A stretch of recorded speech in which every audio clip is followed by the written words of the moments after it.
And welcome to our mind blowing seated class. Mind blowing इसलिए क्योंकि ये class अगर आप लोग देख लेते हो ना, तो यकीन मानो मैंने एक वीडियो में आप लोगों को था कि आपको 1 मंथ की स्ट्रेटजी में कैसे क्या प्लान करके पढ़ना है।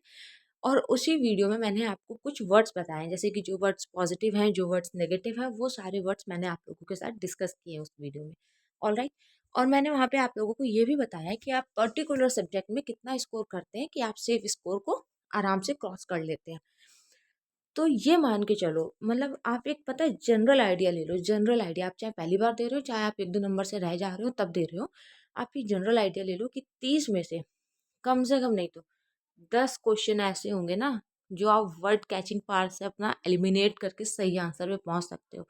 क्वेश्चन आया, आपको समझ में नहीं आया, आपने उसके वर्ड्स पे ध्यान देना शुरू कर दिया। आपने जैसे ही उसके वर्ड्स को अच्छे से देखना, उसको अच्छे से समझना चालू किया, आपने कोई ना कोई कीवर्ड कनेक्ट कर लिया और कीवर्ड के थ्रू आप अपने आंसर पे पहुंच सकते हो। क्योंकि ये बहुत सिंपल सी ट्रिक है कि अगर आपका क्वेश्चन पॉजिटिव पूछा गया है तो आपको पॉजिटिव आंसर ही ढूंढना है। अगर आपसे क्वेश्चन में नॉट पूछा गया है, नेगेटिव पूछा गया है, तो आपको कोई नेगेटिव वर्ड ढूंढना है। ऑलराइट। तो हम पॉजिटिव वर्ड्स को लेके चलते हैं, जैसे कि प्रॉब्लम सॉल्विंग, कॉर्पोरेशन, मास्टरी गोल, फॉर्मेटिव, डायग्नोस्टिक, अल्टरनेटिव। देखो, डायग्नोस्टिक का मतलब होता है कि किसी भी चीज़ का उपचार करना।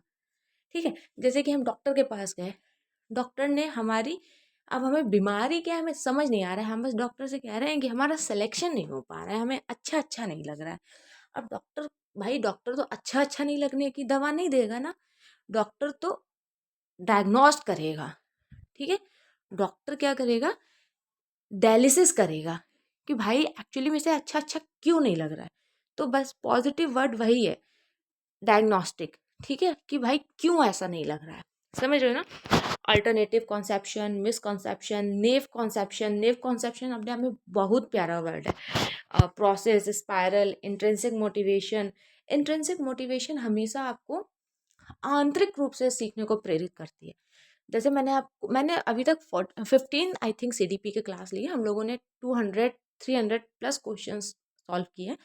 उसमें मैंने आपको हर बार ये दिखाया है कि किसी भी क्वेश्चन में या फिर ऑप्शन में आपको ये देखने को मिलता है कि बच्चा रिवॉर्ड के लिए कर रहा है, बच्चा पनिशमेंट के डर से बचने के लिए कर रहा है, बच्चा रैंक 1 लाने के लिए कर रहा है, बच्चा लेवल, मतलब लेबलिंग, मान लीजिए कि बच्चे को आपने लेबलिंग कर दिया कि यार तुम ए ग्रुप के हो, इसलिए कर रहा है। तो ये सारे एक्सट्रिंसिक हो जाते हैं, जो कि नेगेटिव होता है। लेकिन बच्चा सीखने के लिए कर रहा है, बच्चे को जानने का मन है, बच्चा जानने के लिए उत्साहित है, तो ये इंट्रिंसिक है कि बच्चा सीखना चाह रहा है। तो ये पॉजिटिव है। फिर फ्लेक्सिबल है, डिफरेंशिएटेड है, डाइवर्जेंट थिंकिंग, यानी कि बच्चा एक ही क्वेश्चन को 4 तरीके से सॉल्व करने का दिमाग लगा रहा है। फिर इंक्लूसिव, यानी कि जहाँ पे आप समावेशन की बात करते हो, meaningful learning, gender equity, flexibility, inclusion, opportunities, learner centred, co construction, conducive, incremental, context, culturally responsive, equity, equality, old on old knowledge, यानी कि पूर्व ज्ञान के ऊपर आधारित। ठीक है। आप बच्चे का जो पूर्व ज्ञान है, आप उसको ऐसे खारिज नहीं कर सकते हो कि तुम घर से जो सीख के लाए वो सब बेकार है। नहीं, बच्चा जो घर से सीख के लाया है अकॉर्डिंग टू एनसीएफ 2020, आपको उसी के अकॉर्डिंग ही बच्चे को पढ़ाना है। 5 साल, 5वीं क्लास तक के लिए शायद, राइट, या फिर 5 साल तक के लिए। थोड़ा मुझे कन्फ्यूजन है। अगर आप लोगों को क्लियर है तो प्लीज़ कमेंट बॉक्स में बताइएगा।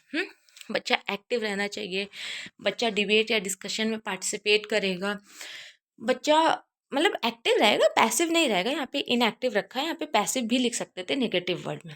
स्टैंडर्डाइज, यानी कि मानकीकृत, नेगेटिव है। बच्चे की जो भी नॉलेज है, पूर्व नॉलेज है, उसको निगलेक्ट कर दिया, ये गलत है, ऐसा नहीं कर सकते हैं। बायसनेस नहीं ला सकते हैं, यानी कि मान लीजिए कि बायसनेस भेदभाव। ठीक है। ब्लैंक स्लेट बच्चे को नहीं मान सकते हैं कि अरे बच्चा बिल्कुल ब्लैंक स्लेट है, घर से कुछ नहीं सीख के आया है, बिल्कुल बुद्धू है। नहीं, अगर बच्चा घर से हेलो या गुड मॉर्निंग की जगह राधे राधे भी सीख के आया ना, तो आपको उसको भी मानना है कि हाँ बच्चा सीख के आया है। ऑलराइट।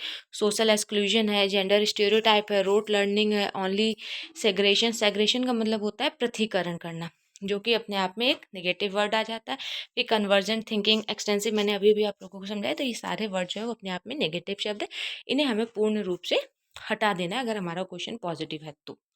ऑलराइट, ये बहुत ही ज़्यादा पावरफुल और मीनिंगफुल वर्ड्स हैं। इनको अगर आप लोग याद कर लेते हो, इनको अगर आप लोग समझ लेते हो, तो ये आप लोगों के लिए बहुत ही ज़्यादा बेनिफिशियल रहेंगे। ठीक है, इसको अच्छे से देखना, बार बार अपने जब क्वेश्चन प्रैक्टिस करना तो उस पर इन वर्ड्स को यूज़ करना। Thank you.